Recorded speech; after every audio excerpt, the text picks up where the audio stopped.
Diba, pasok natin sa serbisyo, makataya natin yung buhay natin.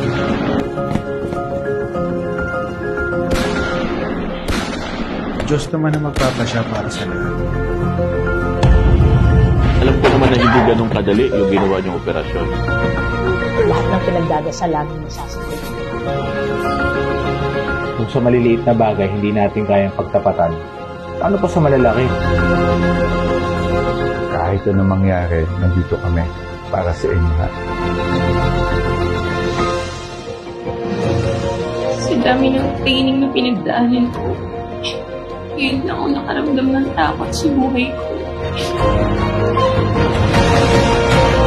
Kung mabibigyan ako ng ibang pagkakataon, ayokong matapos ang buhay ko sa ganito.